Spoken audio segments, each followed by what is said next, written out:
ఇప్పుడు మనం section 2 physics చూద్దాం. Question number 51. 1 calorie is equal to, ఇది డైరెక్ట్ బిట్, ఇది 1 క్యాలరీ జౌల్స్లో ఎక్స్ప్రెస్ చేస్తే 4.18 జౌల్స్. అలానే 52. Which among the following behaves like heat store houses for the earth. So మనం ఏమంటామంటే ఓషన్స్ని heat store houses for the earth అని చెప్పి అంటాం. సో ఆప్షన్ 4 అనేది correct answer. Next question number 53. Pick the correct match. ఇక్కడ కొన్ని సబ్స్టెన్సెస్ 3 సబ్స్టెన్స్ ఇచ్చారు అండ్ దే స్పెసిఫిక్ హీట్స్ కూడా ఇవ్వబడ్డాయి. ఇప్పుడు మనం చూస్తే వాటర్కి specific heat in joule per KG కెల్విన్లో వాటర్కి 4180, అంటే ఫస్ట్ దానికి ఆప్షన్ 2 కరెక్ట్. గ్లాస్కి 504 జౌల్ పర్ కేజీ కెల్విన్, అంటే దీనికి third bit correct answer. And ఈ థర్డ్ వన్ ఐరన్ చూసుకుంటే కనుక 483 జౌల్స్ కేజీ కెల్విన్, అంటే దీనికి first option. So A2 B3 C1 మన ఆప్షన్స్ చూస్తే కనుక A2 B3 C1 ఆప్షన్ 1 అనేది కరెక్ట్ ఆప్షన్గా చెప్పొచ్చు. ఇప్పుడు మనం క్వశ్చన్ నెంబర్ 54 చూద్దాం.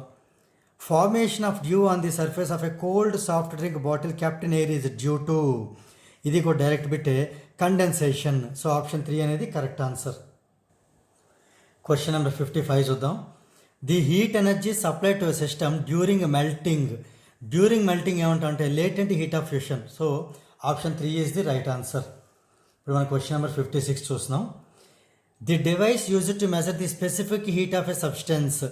ఈ స్పెసిఫిక్ హీట్ ఆఫ్ సబ్స్టెన్స్ని మెజర్ చేసే డివైస్ని ఏమంటాం అంటే క్యాలరీమీటర్ అంటాం, అంటే ఆప్షన్ 3 అనేది right answer.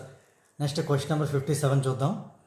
If I and R are the angles of incidence and refraction respectively, then I is less than R means the light travels from. ఇది మనం జాగ్రత్తగా observe చేస్తే ఒకటి ఇది ఒక సర్ఫేస్ అనుకుందాం, ఓకే, డివైడింగ్ సర్ఫేస్. ఇక్కడి నుంచి ఇది ఇన్సిడెంట్ రే, ఇది refracted ray, and in the middle మనం ఇక్కడ ఒక చిన్న నార్మల్ డ్రా చేసి చూపిద్దాం. ఇది ఒక నార్మల్ అనుకుందాం, రైట్. ఇక్కడ మనకి అబ్జర్వ్ చేస్తే ఈ I అనే వాల్యూ R అనే వాల్యూ కన్నా స్మాల్ ఉంది, అంటే I is less than R, angle I is less than angle R. Okay, so ఇది మనకి ఎప్పుడైతే I తక్కువ అయిందో R పెరిగింది అంటే తక్కువ ఉన్నది ఎప్పుడు కూడా డెన్సర్ మీడియం అవుతుంది,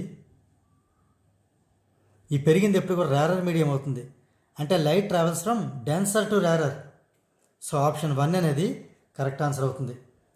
తర్వాత క్వశ్చన్ నెంబర్ 58 చూద్దాం. The physical quantity which has no units.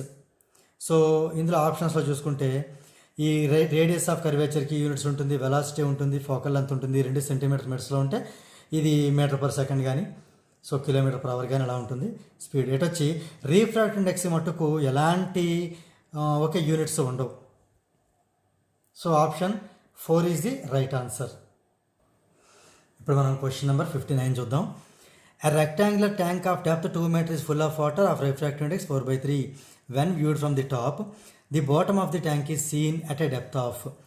అంటే దీనికి ఒక ఫార్ములా ఉంటుంది, అదేంటంటే refractive index is equal to real depth, అంటే అది actual depth by apparent depth. So ఇందులో వాల్యూస్ మనం సబ్స్టిట్యూట్ చేస్తే ఇచ్చిన రిఫరెంట్ ఇండెక్స్ ఏమో 4/3, రియల్ డెప్త్ అంటే యాక్చువల్ డెప్త్ ఏమో 2 మీటర్, అండ్ మనం ఫైండ్ అవుట్ చేస్తుంది అపారెంట్ డెప్త్.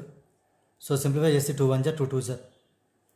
ఇప్పుడు ఇటు 1/AD కదా ఉంది, దీని AD అంటే అపారెంట్ డెప్త్ తీసుకుంటే ఇటు కూడా రివర్స్ అవుతుంది, 2/3 కాస్త 3/2 అవుతుంది, అంటే 1.5 మీటర్స్, ఎందుకంటే ఇది ఆల్రెడీ మీటర్స్లో ఉంది కాబట్టి ఇది కూడా మీటర్స్లో ఉంటుంది. సో ఆప్షన్ 2 అనేది కరెక్ట్ ఆన్సర్ అవుతుంది. ఇప్పుడు మనం క్వశ్చన్ నెంబర్ 60 చూద్దాం.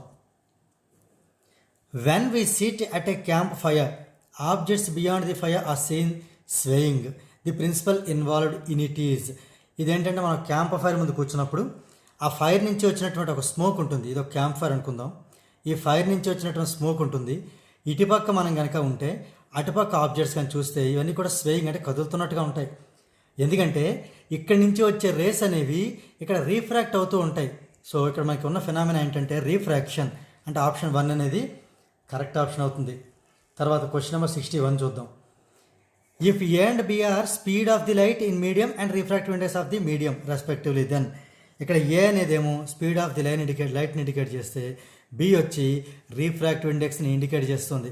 ఇప్పుడు వాటి మధ్య రిలేషన్ ఏంటి? If A is low B is high అంటే స్పీడ్ తగ్గింది అంటే రీఫ్రాక్టివ్ ఇండెక్స్ ఎక్కువ ఉన్నట్టే, ఇది కరెక్ట్ పాయింటే. If A is high speed ఎక్కువ ఉంటే రీఫ్రాక్టివ్ ఇండెక్స్ కూడా ఎక్కువ అనేది రాంగ్ ఇది. ఓకే, ఎందుకంటే స్పీడ్ ఎక్కువ ఉన్న చోట రీఫ్రాక్టివ్ ఇండెక్స్ తక్కువ ఉంటుంది, స్పీడ్ తక్కువ ఉన్న చోట రీఫ్రాక్టివ్ ఇండెక్స్ ఎక్కువ ఉంటుంది. రెండు కూడా ఆపోజిట్ ఈచ్ అదర్ అవ్వాలి, కాబట్టి ఇది కరెక్ట్ కాదు. ఏ ఈజ్ ఇండిపెండెంట్ ఆఫ్ బి అనేది కూడా కరెక్ట్ కాదు. సో ఏ అనేది బీతో ఇండిపెండెంట్గా ఏమి ఉండదు, బీ మీద డిపెండ్ అయి ఉంటుంది. తర్వాత నన్ ఆఫ్ దీస్ అనేది కరెక్ట్ ఆన్సర్, కరెక్ట్ ఆప్షన్ కాదు, ఎందుకంటే ఒక ఆప్షన్ కరెక్ట్ కాబట్టి. సో ఆప్షన్ 1 అనేది కరెక్ట్ ఆన్సర్. ఇప్పుడు మనం క్వశ్చన్ నెంబర్ 62 చూద్దాం. The refractive index of glass with respect to air is 2 then the critical angle. Critical angle అంటే మనకి ఫార్ములా ఉంటుంది, refractiveness equal to 1/sin c. Okay, ఇక్కడ మనకి రీఫ్రాక్టివ్నెస్ అంత ఇచ్చారు, 2 అని ఇవ్వబడింది. 2 is equal to 1/sin c. sin c to 2 ఇటు మార్చుకుందాం. sin c equal to 1/2. ఇది మన సైన్లో కనుక రాస్తే sin 30 degrees. So sin cancel అయితే critical angle c equal 30 degrees వస్తుంది. సో ఆప్షన్ 4 అనేది కరెక్ట్ ఆన్సర్ అవుతుంది. ఇప్పుడు క్వశ్చన్ నెంబర్ 63 చూద్దాం. ఈ this symbol is used to draw the ray diagrams indicates. ఎప్పుడైనా సింబల్ ఇలా కనుక ఇస్తే అంటే ఇలానే ఇచ్చినట్టు ఇది కాన్వెక్స్ లెన్స్ అని తెలియజేస్తుంది. ఒకవేళ ఇదే సింబల్ కనుక ఇలా కానీ ఇస్తే ఇది కాన్కేవ్ లెన్స్ అని తెలియజేస్తుంది. ఇచ్చిన సింబల్ ఇది కాబట్టి ఆప్షన్ 2 అనేది కరెక్ట్ ఆన్సర్ అవుతుంది. ఇప్పుడు మనం క్వశ్చన్ నెంబర్ 64 చూద్దాం. If y and y/4 are the object and image distances, అంటే ఇది u ఆబ్జెక్ట్ డిస్టెన్స్, ఇది image distance v, due to a convex lens respective than its focal length. Convex lens కానీ ఏ lens అయినా కూడా object distance ఎప్పుడు కూడా in front of the lens తీసుకోవాలంటే లెన్స్ లెఫ్ట్ సైడ్ తీసుకోవాలి. కాబట్టి ఎప్పుడు యూ ఎప్పుడు నెగిటివ్ అవుతుంది.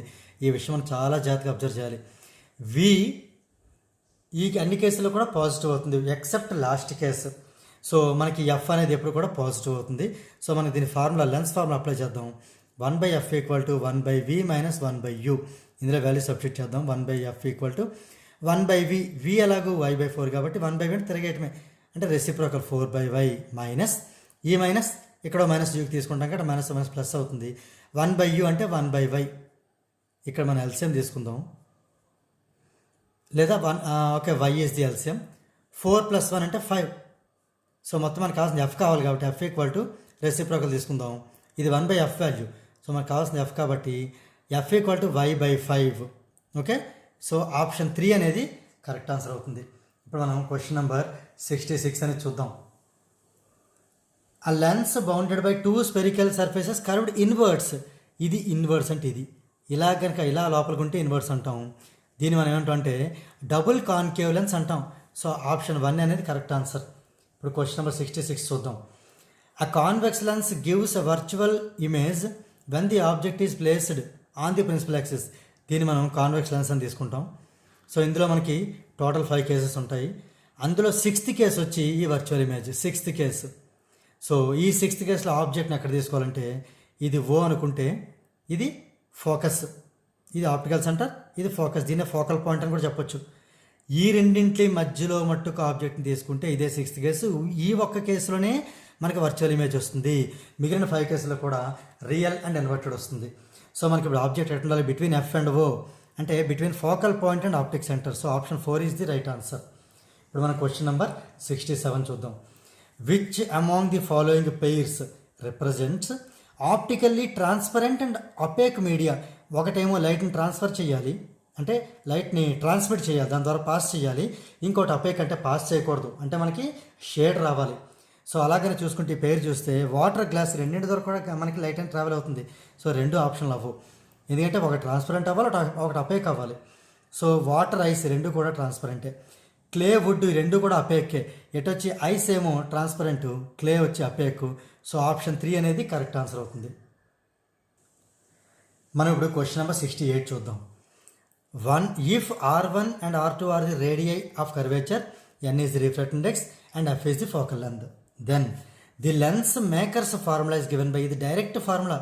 సో ఇది ఏంటంటే 1/f equal to n-1 into 1/r1 minus 1/r2. So option 4 అనేది correct option. Next question number 69 చూద్దాం. ఇప్పుడు in case of myopic defect the image is formed. Myopia అంటే మనకి దాని కరెక్షన్ యూజ్ చేసేది మనకి కాన్కేవ్ లెన్స్. అంటే కాన్కేవ్ లెన్స్ అనేది ఇమేజ్ని కొంచెం దూరంగా ఓకే, ఇమేజ్ని రేస్ని కొంచెం డైవర్ట్ చేయడం ద్వారా ఇమేజ్ కొంచెం దూరంగా వెళ్ళాలి. అంటే ఇమేజ్ అనేది రెటీనాకి ముందు పడిపోవడం వల్ల ఇమేజ్ దూరంగా వెళ్ళాల్సిన పరిస్థితి వస్తుంది. దీన్ని మనం కాన్కేవ్ లెన్స్ వాడాము అంటే ఇక్కడ మీట్ అయ్యే ఇమేజెస్ని కొంచెం దూరంగా డైవర్ట్ చేస్తుంది, ఇది కొంచెం దూరంగా. అందుకని చెప్పి ఈ మయోపియాకి మనకి ఇక్కడ పడిపోయే ఇమేజ్ కొంచెం బ్యాక్కి వెళ్ళాలి. కాబట్టి ఇక్కడ మనం ఈ రెటీనాకి ముందుగానే పడిపోతూ ఉంటుంది ఇమేజ్. సో కాబట్టి దీని ఆన్సర్ బిఫోర్ రెటీనా, అంటే ఆప్షన్ 1 అనేది కరెక్ట్ ఆన్సర్ అవుతుంది. ఇప్పుడు క్వశ్చన్ నెంబర్ 70 చూద్దాం. The part of the human I which helps the eye lens to change it's focal length. Eye lens యొక్క ఫోకల్ లెంత్ చేంజ్ అవుతుంది అంటే దానికి హెల్ప్ చేసేది ఎవరు అంటే సిలియరీ మజిల్స్, అంటే ఆప్షన్ 2 అనేది కరెక్ట్ ఆన్సర్ అవుతుంది. తర్వాత క్వశ్చన్ నెంబర్ 71 చూద్దాం.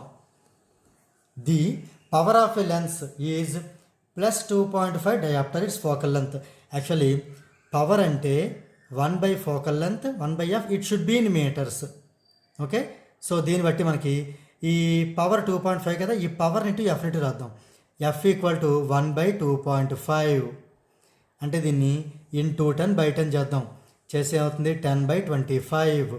మళ్ళీ ఇది 10/25 metres, because F is in metres కాబట్టి మనకి ఆప్షన్ చూస్తే అన్ని సెంటీమీటర్లు ఇవ్వడం జరిగింది. సో దీన్ని సెంటీమీటర్లో కన్వర్ట్ చేసేస్తే 1 మీటర్ అంటే 100 సెంటీమీటర్. సో ఈ 25 1 25 4 4 10 40 సెంటీమీటర్. ఇది ఫైనల్ ఆన్సర్, అంటే ఆప్షన్ 4 అనేది కరెక్ట్ ఆన్సర్. ఇప్పుడు మనం క్వశ్చన్ నెంబర్ 72 చూద్దాం. Bifocal lens used to correct the defect of vision called. So hypermetropia అనే దానికి మనం కాన్వెక్స్ లెన్స్ యూజ్ చేస్తాం, మయోపియాకి అయితే కాన్కేవ్ యూజ్ చేస్తాం, ప్రెస్బయోపియాకి బోత్, అంటే మనం ఏంటంటే బైఫోకల్ లెన్స్ అంటాం. సో ఆప్షన్ 2 అనేది కరెక్ట్ ఆన్సర్. ఇప్పుడు మనం క్వశ్చన్ నెంబర్ 73 చూద్దాం. Pick the correct answers from the following 2 statements. In VIBGYOR, VIBGYOR, wavelength increases from violet to red. Increases అంటే ఇక్కడ వైలెట్ తక్కువ వేవ్ లెంత్ ఉంటే అలాగూ ప్రతిదానికి వేవ్ లెంత్ పెరుగుతూ ఉంటుంది. అది కరెక్టే, ఈ స్టేట్మెంట్ కరెక్టే. సో ఏ అనేది true. In VIBGYOR refractive index increases, అది తప్పు. రీఫ్రాక్టివ్ ఎప్పుడు కూడా డిక్రీజ్ అవుతూ ఉంటుంది. కాబట్టి ఈ స్టేట్మెంట్ బి అనేది ఫాల్స్. మన ఆప్షన్స్ చూద్దాం. Only A is true, only B is true, both are true, both are falls.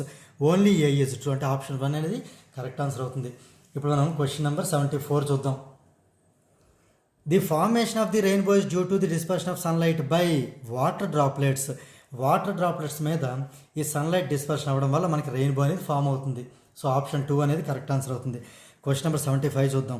If I1 and I2 are the angles of incidence and emergence respectively, then the A is the angle of prism, then the angle of deviation. ఎప్పుడైనా సరే angle of deviation అంటే that is nothing but sum of the incident ray and emergent ray. అంటే ఇక్కడ మన sum of the incident ఎవరు? Incidence ఏమో I1, ఇదేమో I2. ఈ సమ్ నుంచి మనం ఈ యాంగిల్ ఆఫ్ ప్రిజమ్ సబ్ట్రాక్ట్ చేయడం ద్వారా వచ్చినటువంటి యాంగిలే యాంగిల్ ఆఫ్ డీవియేషన్. సో ఇది I1 + I2 - అంటే ఆప్షన్ 2 అనేది మనకి కరెక్ట్ ఆప్షన్గా చెప్పొచ్చు. నా క్వశ్చన్ నెంబర్ 76 చూద్దాం.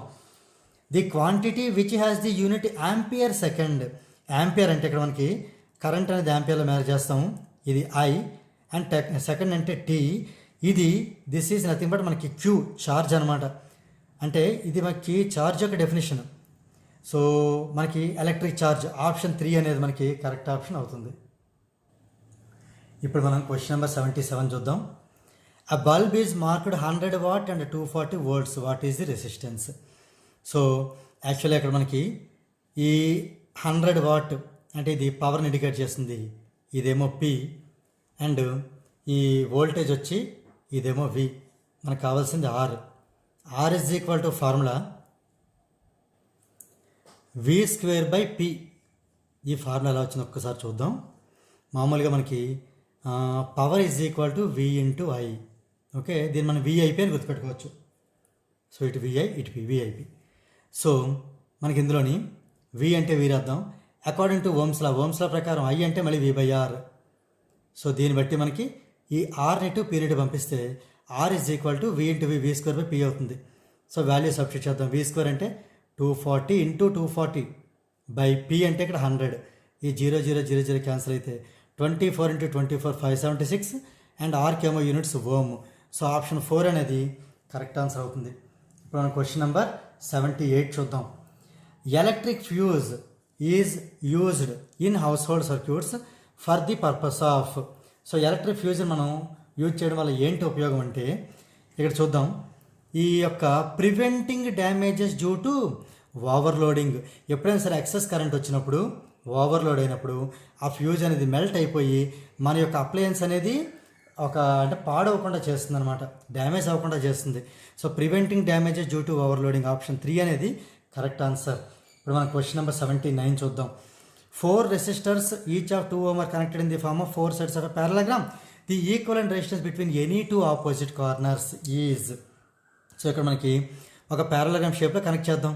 అంటే ఫర్ ఎగ్జాంపుల్ ఇలా 1 రెసిస్టర్, ఇలా అనదర్ రెసిస్టర్, ఇక్కడ ఒక రెసిస్టర్, ఇక్కడ అనదర్, అంటే ఒక ప్యారలగ్రామ్ షేప్ వచ్చింది కదా ఇక్కడ. దీన్ని ABCD అనుకుందాం. ఇప్పుడు మనకి ఏంటి క్వశ్చను, ఈ యొక్క opposite the equation between any two opposite corners, అంటే ఈ 2 కార్నర్స్ కానీ లేదా ఈ 2 కార్నర్స్ కానీ ఏదో ఆపోజిట్. ఫర్ ఎగ్జాంపుల్ ఇక్కడ నుంచి చూసుకుందాం. ఇది ఎంత, ఈచ్ వన్ 2 ohm కదా, ఇది ఒక 2 ohm, ఇది ఒక 2 ohm, ఇది ఒక 2 ohm, ఇది ఒక 2 ohm. మనం ఎప్పుడైతే స్ట్రెచ్ చేసామో ఇక్కడ పట్టుకుని ఈ B పొజిషన్ D పొజిషన్ ద్వారా ఈ 2 and 2 ఈ 2 కూడా మనకి ఏమవుతుందంటే సిరీస్లోకి వస్తాయి. అంటే 2 ohm + 2 ohm ఇది 4 ohm అవుతుంది. ఓకేనా, ఇటు D ఇటు B. అలానే ఇటు కూడా మనకి ఈ కింద కూడా 2 + 2 4 ohm అవుతుంది. ఇప్పుడు ఈ 2 మళ్ళీ ప్యారలల్లో ఉన్నాయి. అంటే మళ్ళీ దీనికి ఏం చేయాలి, 1/4 + 1/4 ఇది 1/r అవుతుంది. అంటే మొత్తం మీద ఇది యాడ్ చేస్తే 2/4. 1/r = 2/4. 2/4 అంటే 1/2 సింప్లిఫికేషన్ చేస్తే. So r = 2 ohm. ఇది మనకి ఫైనల్ ఆన్సర్. సో ఇక్కడ మనకి ఆప్షన్ 2 అనేది కరెక్ట్ ఆన్సర్ అవుతుంది. ఇప్పుడు మనం క్వశ్చన్ నెంబర్ 80 చూద్దాం. Ohm's law is applicable to gaseous కండక్టర్సా కాదు, సెమీ కండక్టర్స్ కాదు, లైట్ ఎమిటింగ్ డయోడ్స్ కాదు, మెటాలిక్ కండక్టర్స్. ఆప్షన్ 3 అనేది కరెక్ట్ ఆన్సర్. ఓమ్స్ లా అని ఒబే చేసేవి మెటాలిక్ కండక్టర్స్. క్వశ్చన్ నెంబర్ 81 చూద్దాం. Resistance of a wire of length, దీన్ని ఎల్గా తీసుకోవచ్చు 0.5 metre. Area of cross section capital A అనుకోవచ్చు 1 mm². Is 1 ohm. ఈ 1 ohm ఏంటి, రెసిస్టెన్స్, అంటే ఇది capital R. Now the question, the resistivity in ohm metre is. So ఇప్పుడు చూద్దాం. మనం మామూలుగా యాక్చువల్గా మన ఫార్ములా R = ρL/A. రో అంటే రెసిస్టివిటీ. దీన్ని బట్టి మనకు రో కావాలి కాబట్టి క్రాస్ మల్టిప్లికేషన్ చేద్దాం. RA/L, R × A/L value substitute చేద్దాం. R అంటే ఎంత ఇక్కడ 1 ohm, అంటే 1 × A కూడా 1 mm². L 0.5. 0.5 మనం 1/2 అని రాద్దాం. 1 × 1 1, 1/1/2. ఈ కింద ఫ్రాక్షన్ అలాగే రెసిప్రోకల్ అవుతుంది. 1 × 2/1 అంటే మొత్తానికి 2. Okay, 2 mm. ఇది 2 mm. కానీ మనకు కావాల్సిన ఆన్సర్ ఏంటి కావాలి, ఇది మనకి ఓమ్ మీటర్లో కావాలి. అంటే దీన్ని మనం ఆల్రెడీ ఇక్కడ మనం చిన్న విషయం అబ్జర్వ్ చేసినట్టయితే L అనేది మీటర్లో ఇవ్వబడింది, A అనేది mm² ఇవ్వబడింది.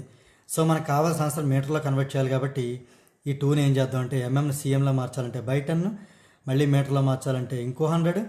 అలానే దీన్ని ఇక్కడ మనం ఎంఎం నుంచి మీటర్కి వెళ్ళాలంటే ఇక్కడ మనకి 1000 అవసరం పడుతుంది.